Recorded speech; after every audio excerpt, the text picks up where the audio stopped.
Жанадырдың тінен ештеңе сезбеген шайтанның лапшыған сектант екенін мен оның рекламаларынан көріп жүрмін. Аллах Құранда қанды харам жоламаңдар десе, бұл сектант қандан жасалған пантакринді халал сатып алып ішсең ауруларынан жазылып кетесің деп реклама жасап жүр. Сондай-ақ халықты алдап қайда жоқ күмәнді заттарды үнемі реклама жасап сатады. Ал енді жәннатты сатқанға келсек, $1400 умраға барсаң 7 миллиард проблемаңды шешесің. 7 миллионнан құтылмайтын бәледен құтыласың деп оттайды.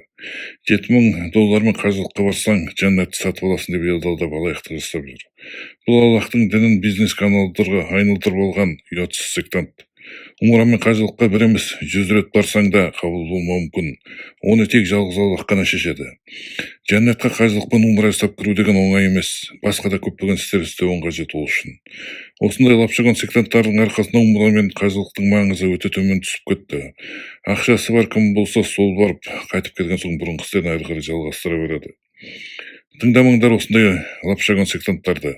Хадисте осындай лапшығандардың тілімен шайтан сөйлейді деп жазылған.